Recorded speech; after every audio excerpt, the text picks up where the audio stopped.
Reserve বাজারে cup পিরিচের বিশাল showdown.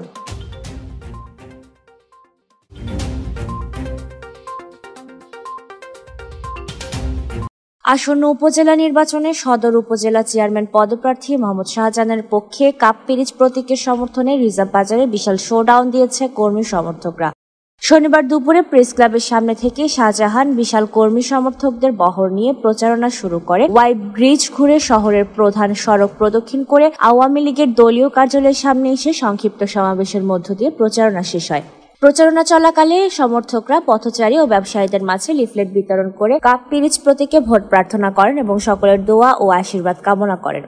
এ সময় রাঙ্গামাটি পরিবেশক সমিতির সভাপতি মোহাম্মদ শাওয়াল উদ্দিন, বিশিষ্ট ব্যবসায়ী ও সানরাইজ ক্লাবের সভাপতি হাজী সলিমুল্লাহ সেলিম, বিশিষ্ট ব্যবসায়ী নূর মোহাম্মদ কাজল, বিশিষ্ট ব্যবসায়ী সেলিম, জেলা কৃষক লীগের যুগ্ম সম্পাদক সুলতান মাহমুদ চৌধুরী বাপমা, জেলা স্বেচ্ছাসেবক লীগের সাংগঠনিক সম্পাদক ফজলুল করিম, সদর উপজেলা স্বেচ্ছাসেবক লীগের সভাপতি রমেশ মার্মা, পৌর স্বেচ্ছাসেবক লীগের আহ্বায়ক ফরিদুল আলম ফরিদ, সদস্য সচিব দেবাশিস পালিত রাজা সহ স্বেচ্ছাসেবক লীগ ও আওয়ামী লীগ অঙ্গ সহযোগী সংগঠনের বিভিন্ন ইউনিটের নেতাকর্মীদের পাশাপাশি স্থানীয় জনসাধারণ উপস্থিত ছিলেন।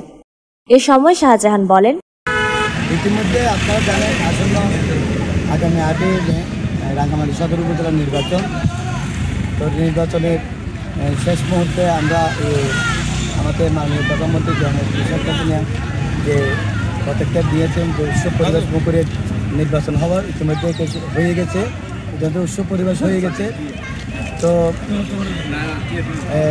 আমার নির্বাচনে যে আমি দেখতেছি বিভিন্ন জায়গায় ঘুরে, ইনশাল্লাহ আমি যে মানুষের সাড়া পাচ্ছি, ইনশাল্লাহ আমি আগামী 8 মে ইনশাল্লাহ আমি সাধারণ জনগণের ভোট নিয়ে আমরা জিততে ইনশাল্লাহ। প্রচারণার ক্ষেত্রে আসলে বিভিন্ন কিছু জায়গার মধ্যে কিছু আমাদের নেতাকর্মীকে একটু হুমকি দেওয়া হচ্ছে। ইউনিয়নও আছে বা পৌর এলাকাতেও আছে। তো সবথেকে দুঃখের বিষয় হচ্ছে যে আপনারা জানেন গতকালকে শুক্রবার জুমার নামাজের পরবর্তীতে আমার জন্য প্রতিটি মসজিদে দোয়া চাওয়া হয়েছে। তো যেখানে দোয়া চাইতে গিয়ে এই রাঙ্গামাটির সদর হাসপাতাল এলাকার যে মসজিদটি আছে ওই মসজিদে ইমামকে কিছু ওখানে হাতেহাল করা হয়েছে। তা আমি এই জন্য যারা এই ঘটনাটা ঘটিয়েছে অত্যন্ত দুঃখজনক, যাতে আমি এই ঘটনার জন্য তীব্র নিন্দা জানাই। Desk report, CHD TV।